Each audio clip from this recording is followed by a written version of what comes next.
목사님께서 기도하신 것처럼 지금 신종 바이러스가 우리나라를 힘들게 하고 전 세계를 어지럽게 하고 있습니다.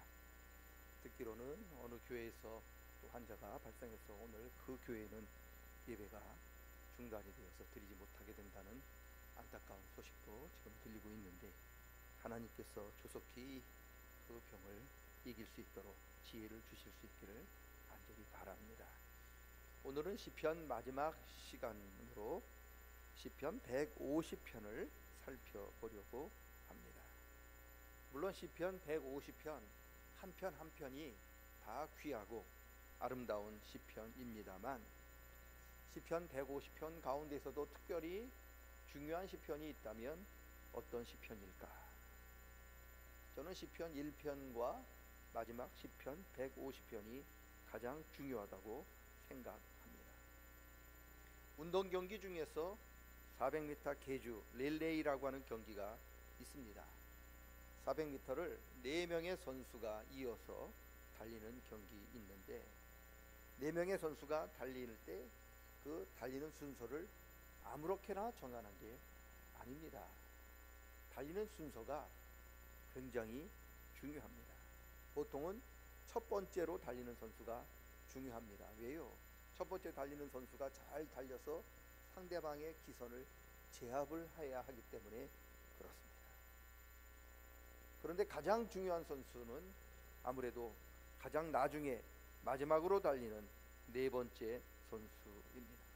그래서 네 번째 마지막 선수를 그 팀에서 가장 빠르고 잘 달리는 선수로 내세웁니다. 네 번째 선수가 달릴 때 자기 팀이 상대방에게 뒤져 있으면 네 번째 선수가 앞선 팀을 따라가야 하는 사명이 있는 거고요. 또 자기 팀이 다른 팀보다 앞서고 있다면 뒤처지지 않고 계속 앞서가기 위해서 노력해야 되는 것이 네 번째 선수에게 주신 임무입니다. 그래서 네 번째 선수가 가장 중요합니다. 그러니까 첫 번째 선수가 중요하고 가장 마지막 선수가 중요한데, 이게 시편의 원리입니다. 그래서 시편 1편이 가장 중요하고 시편 150편이 나머지 시편보다 더 중요한 이유가 여기 있습니다. 시편에서 가장 중요한 핵심이 두 가지인데, 첫째는 찬양이고 둘째가 말씀입니다. 우리가 잘 아는 것처럼 시편은 찬양의 책입니다. 그런데 시편이 단순히 찬양만 강조하는 책도 아닙니다. 찬양만큼이나 하나님 말씀도 강조합니다. 왜냐? 하나님 말씀이 빠진 찬양은 능력이 없습니다. 진정한 찬양의 능력은 하나님 말씀에서부터 시작됩니다.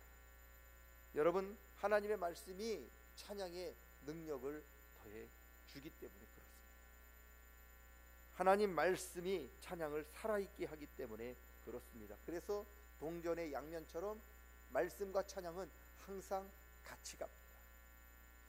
말씀에 곡조를 붙인 것이 찬양이에요.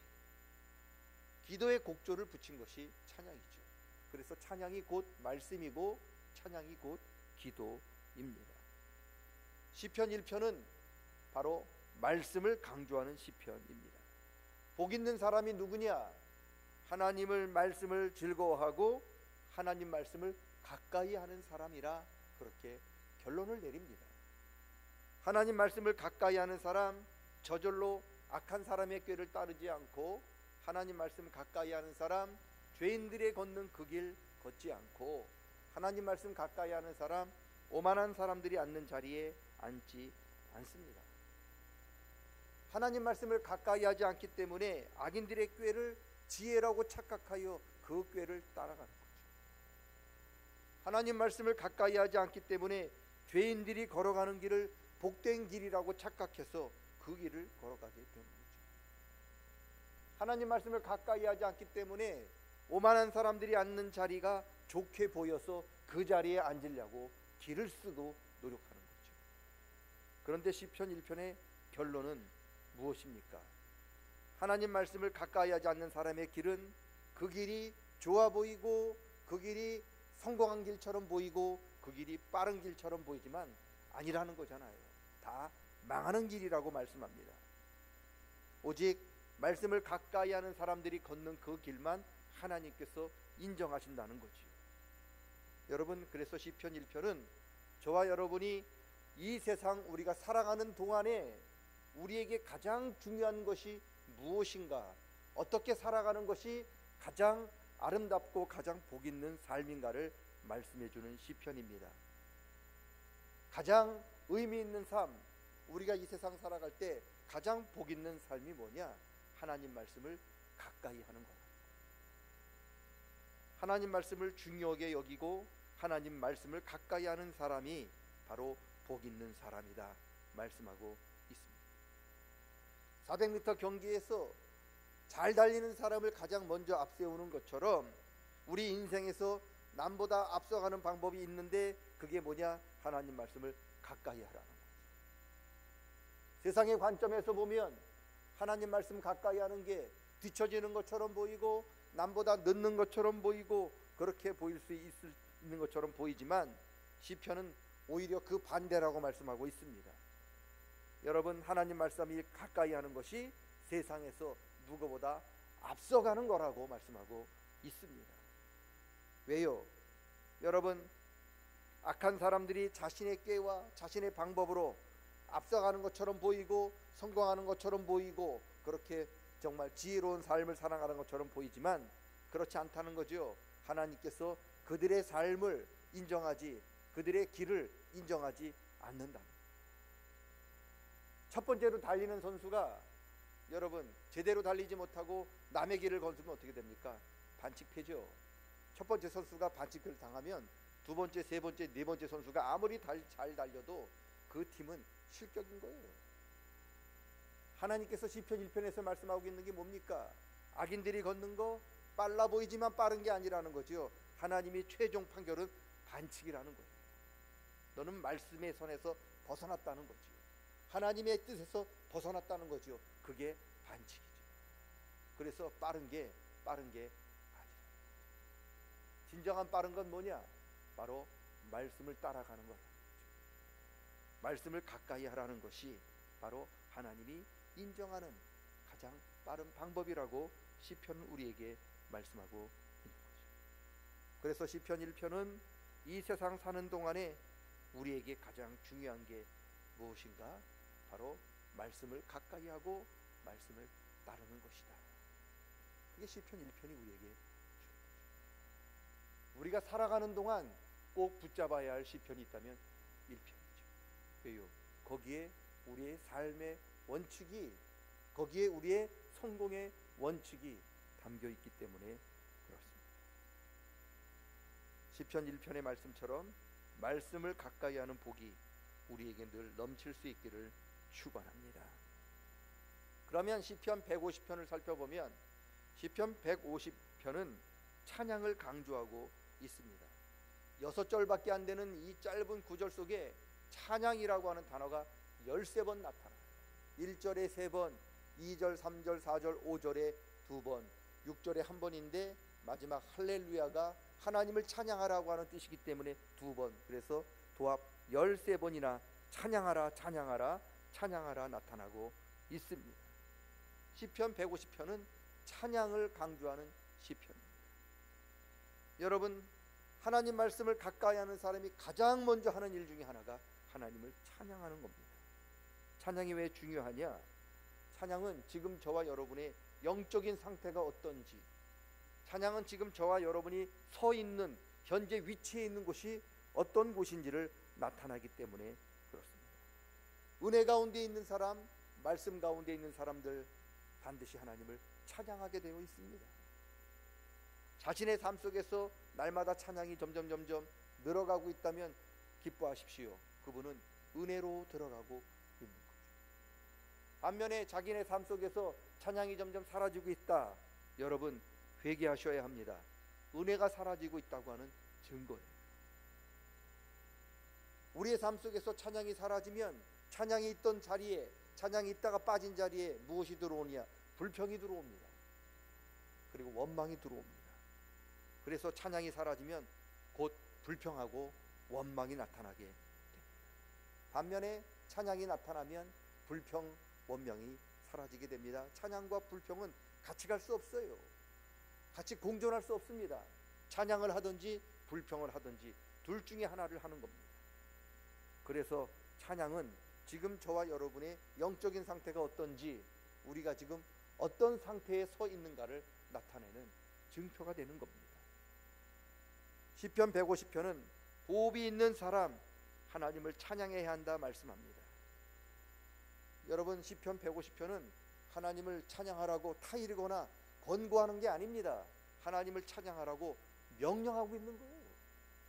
시편 150편은 명령하는 시편입니다. 왜요? 하나님 말씀을 가까이 하고 하나님 은혜 받는 사람, 당연히 하나님을 찬양하기 때문에 그래요. 하나님의 자녀, 하나님의 성도가 하나님을 찬양하는 것은 당연하기 때문에 그렇습니다. 그래서 하나님을 찬양하라고 명령하는 겁니다. 우리가 잘 아는 데살로니가전서 5장에 나오는 말씀, 항상 기뻐하라, 쉬지 말고 기도하라, 범사에 감사하라, 우리 잘 알고 있는 말씀인데, 그걸 한마디로 요약하면 하나님을 찬양하는 거죠. 기쁨이 넘치면 찬양이 나와요. 감사가 넘치면 찬양이 나옵니다. 여러분, 아까 말씀드린 것처럼 기도에 곡을 붙인 것이 찬양입니다. 그래서 찬양이 곧 기도입니다. 왜 찬양이 기도인가? 여러분, 우리가 기도로 우리의 사정을 자세히 아뢰어야만 하나님이 아시는 게 아니에요. 저와 여러분이 하나님 앞에 입을 벌려 기도하기 이전에 우리 하나님은 우리의 형편을 이미 다 알고 계시고 우리가 무엇이 필요한지를 이미 다 알고 계십니다. 여러분, 그래서 기도로 우리의 필요를 하나님 앞에 기도하기 이전에, 구하기 이전에 먼저 이후의 모든 것을 다 아시는 하나님을 찬양하는 게 마땅합니다. 왜요? 그 찬양이 곧 우리의 기도가 되기 때문에. 기도하기 이전에, 내가 하나님께 나의 필요한 것을 구하기 이전에 먼저 하나님을 찬양하면 우리의 기도가 바뀝니다. 내 기도를 이미 다 아시고 내 필요한 모든 것을 다 아시는 하나님이 내 기도를 듣고 응답해 주심에 대한 감사가 나옵니다. 그래서 찬양이 곧 기도가 됩니다. 바울과 실라가 빌립보에서 복음을 전하다가 매 맞고 옥에 갇혔잖아요. 여러분, 손에는 수갑이 차여 있고 그들을 가두었던 옥문은, 감옥의 문은 아주 든든하게 닫혔잖아요. 잠겼잖아요. 바울과 시다가 하나님, 내 수갑을 풀어주십시오, 그렇게 기도했습니까? 바울과 실라가 하나님, 감옥문이 닫혀 있는데 저 문을 열어주십시오, 그렇게 기도했겠습니까? 아닙니다. 그렇게 기도하지 않았습니다. 하나님, 바울과 실라는 자기가 매맞고 옥에 갇힌 것을 통해서 하나님의 뜻이 이루어지게 해달라고 찬양하면서 기도했습니다. 이미 다 하나님이 아시는 걸 알고 내 수갑을 풀어주십시오, 감옥문을 열어주십시오, 나를 풀어주십시오, 그렇게 기도하지 않았어요. 그저 하나님을 찬양하고 자기를 통하여 하나님 뜻이 이루어달라고 기도했어요. 그랬더니 어떤 일이 벌어졌습니까? 하나님이 지진을 통해서 바울을 묶고 있었던 그 수갑을 풀어주셨어요. 가을을 바울과 실라를 가두어뒀던 감옥문을 열어주셨어요. 그리고 그곳을 지키고 있던 간수를 만나게 하셨고 그 간수를 통해서 빌립보에 교회를 세우는 그런 기초를 마련해 주셨습니다. 여러분, 그렇기 때문에 저와 여러분이 우리의 필요를 구체적으로 하나님께 기도하기 이전에 먼저 하나님을 찬양하셔야 합니다. 우리의 찬양이 곧 기도입니다. 하나님을 더욱 찬양함으로 금년 한 해 기도에 응답받는 저와 여러분 될 수 있기를 축원합니다. 저는 시편을 공부하고 시편을 읽으면서 제가 시편을 읽을 때마다 이렇게 기도합니다. 하나님, 시편 1편의 말씀처럼 제가 이 세상을 사는 동안에 하나님 말씀을 더 가까이 하게 해 주시옵소서. 시편 150편 말씀처럼 하나님, 제가 죽을 때에는 나의 마지막 모습이 하나님을 찬양하는 모습이 되게 하여 주시옵소서. 저는 저의 마지막 모습이 제가 마지막 호흡을 내뱉는 그 순간 제 호흡이 하나님을 찬양하는 찬양이 되기를 위하여 기도하고 있습니다. 여러분, 나의 마지막 호흡이 끊어지는 순간이 다가올 때 하나님을 찬양하고 싶습니다. 그래서 저는 시편 150편이 우리의 마지막 모습이 어떤 모습이어야 되는지를 가르쳐주는 그런 시편이라고 저는 생각합니다. 시편 1편이 우리가 이 세상을 사는 동안에 우리가 어떻게 살아야 하는 것을 가르쳐주는 시편이라면, 시편 마지막 150편은 우리가 이 세상을 떠날 때 우리의 마지막 순간이 어떤 모습이 되어야 하는지를 가르쳐주고 있기 때문에 중요합니다. 여러분, 이 세상 사는 동안에는 항상 하나님 말씀을 가까이 하는 것이 복된 삶이고요, 이 세상을 마치고 우리가 이 세상을 떠나는 마지막 순간에는 하나님 70년 동안, 80년 동안, 90년 동안 내 삶을 지켜주셔서 너무나 감사했습니다라고 하나님을 찬양하는 것이, 이것이 우리의 마지막 모습이 되셔야 합니다. 그 시편 150편이 그래서 중요해요. 릴레이 경기에서 가장 중요한 선수가 마지막으로 달리는 선수라고 말씀드렸던 것처럼, 왜요? 이전에 세 선수가 아무리 잘 달렸어도 마지막으로 달리는 선수가 제대로 달리지 못하면 그 경기는 망하는 거예요. 마지막 선수가 그래서 굉장히 중요해요. 우리 속담에도 유종애미, 마지막을 잘 아름답게 지키는 게 가장 중요하다고 말씀하는 이유가 여기 있지요. 우리 인생도 마찬가지죠. 우리의 젊은 시절이, 우리의 정년이 아무리 좋고 아름다웠어도 우리의 노년이, 우리 마지막 순간이 하나님 앞에 복되지 못하고 아름답지 못하면 내 70, 80년의 아름다웠던 삶이 아무 의미가 없어지는 거죠. 마지막이 중요하죠. 시편 150편이 중요한 이유는 우리의 마지막 모습이 어떤 모습이어야 하는가 가르쳐주고 있죠. 우리 마지막 모습이 어떤 모습이어야 그것이 가장 아름다운 모습이냐? 찬양이라는 거죠. 우리 마지막 호흡이 끊어질 때 우리가 해야 할 일이 있다면 그게 바로 찬양이라는 거죠. 그래서 시편 150편은 하나님을 찬양하라고 강조하고 우리의 마지막 모습이 하나님을 찬양하는 모습이어야 한다고 가르쳐주고 있습니다. 지금 저와 우리 모두가 하고 있는 헌신, 수고, 노력이 시편 150편 6절 때문에, 6절을 위한 것이라고 생각합니다. 나의 마지막 모습이 하나님을 찬양하는 모습이 되기 위해서 내가 목회하는 거죠. 나의 마지막 모습이 하나님을 찬양하는 것이 되기 위해서 금식도 하고 기도도 하고 헌신도 하고 노력하는 거죠. 여러분, 우리의 마지막 모습이 하나님을 찬양하는 모습이 되기 위해서 시간과 장소를 가리지 않고 하나님을 찬양하는 연습을 하고 있는 것이죠. 여러분, 사는 동안에 부지런히 하나님을 찬양하는 연습을 하셔야만 우리 마지막 순간이 다가올 때 우리가 그동안 연습한 대로 우리의 마지막 순간에 하나님을 찬양할 수 있어요. 마지막으로 하나님을 찬양하는 게 쉬운 게 아닙니다. 연습하지 않으면 찬양이 안 나와요.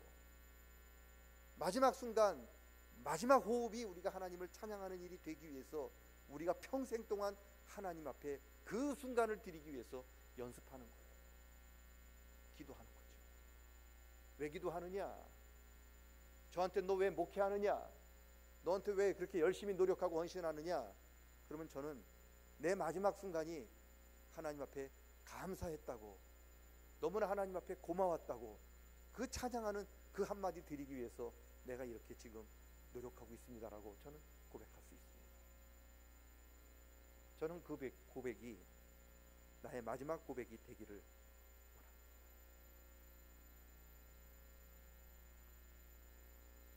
사는 동안에 우리 시편 1편처럼 하나님 말씀을 늘 가까이 하는 은혜와 복이 있기를 축원합니다. 그리고 우리가 이 땅을 떠나는 마지막 순간에는 하나님을 찬양하는 일로 맞춰질 수 있기를 축원합니다. 사는 동안에 말씀은 가까이 하고 이 세상 떠날 때 하나님을 찬양하는 그 길이 가장 복된 삶이라고 믿습니다.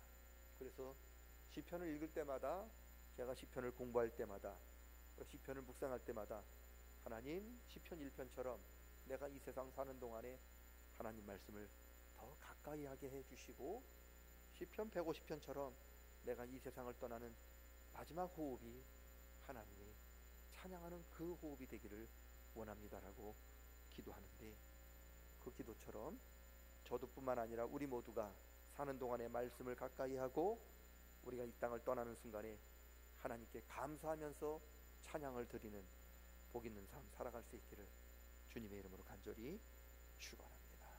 그런 은혜가 우리 모두에게 늘 함께 하시기를 축원합니다. 하나님 아버지, 이 세상 사는 동안에는 말씀을 가까이 하는 복을 주시옵소서. 그리고 이 세상의 여정 다 마치고 이 세상을 떠나는 마지막 순간에 후회와 탄식이 아닌 하나님께 감사하며 하나님을 찬양하는 모습이 되기를 원합니다. 하나님, 그런 삶을 살게 우리들을 인도해 주시옵소서. 감사드리며 예수님의 이름으로 기도드리옵나이다. 아멘.